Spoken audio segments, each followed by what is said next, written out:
Bonjour à tous, j'espère que vous allez bien. Ce matin, j'ai eu envie de faire une petite vidéo pour un ami qui a eu un accident il y a une semaine, il y a 2 semaines maintenant. Il est tombé d'une échelle et il s'est cassé 6 côtes. Il avait du sang dans les poumons. Et bien sûr, avec d'autres amis, on a été le visiter à l'hôpital et j'ai pris un bon temps avec lui pour parler. Il m'a dit que quand il est tombé de cette échelle de 3 mètres, il a eu le temps, en 1 seconde, de pouvoir voir sa vie défiler devant lui. Et c'est vraiment, je pense, un miracle qu'il n'ait pas eu plus que ça. Ça aurait pu être bien pire. Et ça nous a fait penser que la vie est courte. Et lui, il me disait qu'en fait, ça lui a fait comprendre ce qui est important pour lui dans sa vie. Et ça m'a rappelé un texte que j'ai lu quelque part une fois au sujet de la vanité, que tout ce qui nous entoure, ça passera. Vanité des vanités, tout est vanité.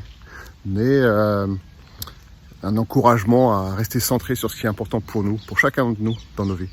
Donc je vais faire un petit slam sur ce texte que j'ai retrouvé.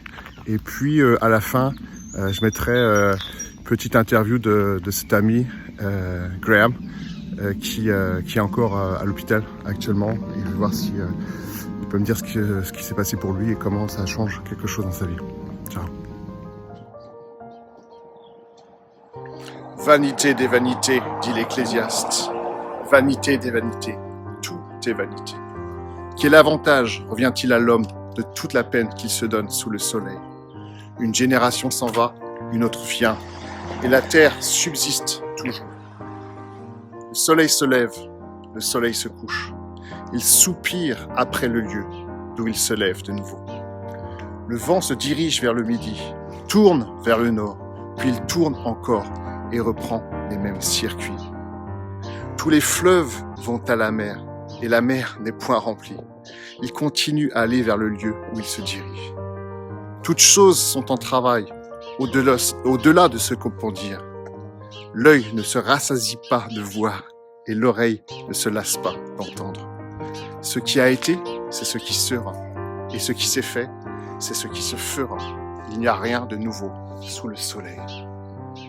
S'il est une chose dont on dise « vois, ceci c'est nouveau », cette chose existait déjà dans les siècles qui nous ont précédés.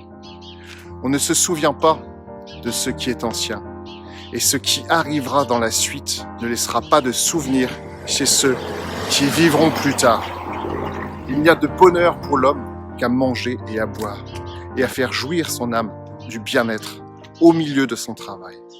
Mais j'ai vu que cela aussi vient de la main de Dieu.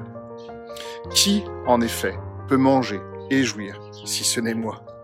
Car il donne à l'homme qui lui est agréable la sagesse, la science et la joie.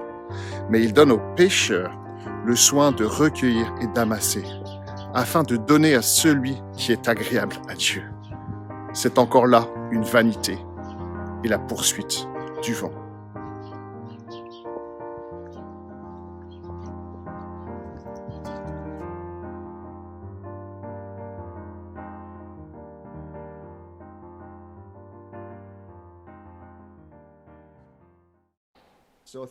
Merci Graham d'avoir accepté de faire cette interview, de prendre ce temps avec nous. Donc tu as eu un accident il y a quelques jours, quelques semaines. Est-ce que tu peux nous dire qu'est-ce qui se passe exactement? Donc en fait, je travaillais avec un ami sur une échelle. Je suis tombé de l'échelle. Je suis tombé sur mon côté. Et donc ça m'a vraiment cassé des côtes. Et aussi ça a affecté mes poumons. Donc c'était 10 jours qui ont été vraiment très difficiles pour moi. Et qu'est-ce qui s'est passé exactement? Combien de côtes tu t'es cassé? Qu'est-ce qui se passe avec tes poumons? Donc je me suis cassé 6 côtes. Donc c'est beaucoup de côtes à casser en même temps. Et puis un de mes poumons a du sang à l'intérieur. Donc ça cause beaucoup de problèmes pour la respiration. Les médecins sont un peu inquiétés. Donc c'est difficile. Mais tu t'as partagé avec moi quelque chose qui est très intéressant, je trouve. Quand tu as eu cette chute, Qu'est-ce qui s'est passé exactement? Quand tu t'es rendu compte que tu perdais le contrôle, qu'est-ce qui s'est passé? Donc je peux décrire ça vraiment facilement. Quand j'ai vu que je glissais, quand j'ai mon pied sur l'échelle, j'ai vu que je glissais. Et donc l'échelle partait et j'ai vu que j'allais tomber. Et donc j'ai vu ma vie passer devant moi. J'ai vraiment cru que c'était la fin de ma vie, vraiment.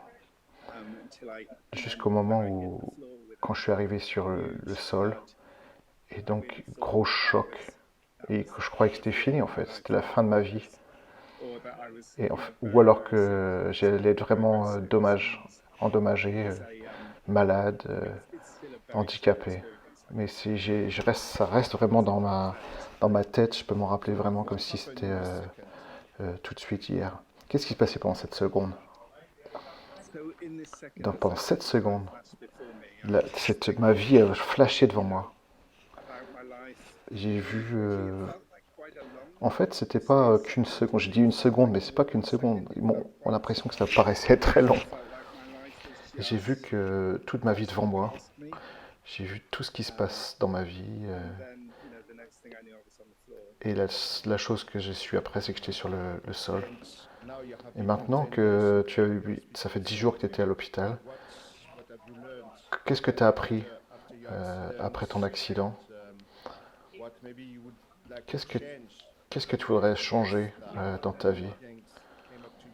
Qu'est-ce qui est venu dans ton esprit? Comment est-ce que tu avances maintenant? En fait, c'est devenu très clair tout de suite. Qu'est-ce qui est important dans ma vie? Tout ce qui est important dans ma vie. Et vraiment, clairement, ma famille, c'était au top de l'échelle. Je pensais à ma famille, la fragilité de la vie, que j'aurais pu peut-être ne plus voir ma femme ou mes enfants, comment ils sont importants pour moi en fait dans ma vie. La vie est compliquée souvent. On passe beaucoup de temps à penser à autre chose, mais en fait les choses qui sont importantes, on n'y pense pas beaucoup et là j'y pense vraiment. Donc ma femme et mes enfants sont venus tout de suite, les choses les plus importantes pour moi dans ma vie. Waouh. Ok. Merci beaucoup, Graham. Est-ce que tu as quelque chose, un mot d'encouragement à dire aux personnes qui vont regarder? En fait, ce que je veux dire, c'est, pour moi, prier était vraiment important. J'ai passé beaucoup de temps dans cet hôpital avec rien à faire, très peu de choses à faire. Juste prier et remercier Dieu d'avoir sauvé ma vie, en fait. C'est grâce à lui que je suis ici aujourd'hui et te parler. Amen. Merci, Graham. On te souhaite le meilleur et que Dieu te bénisse.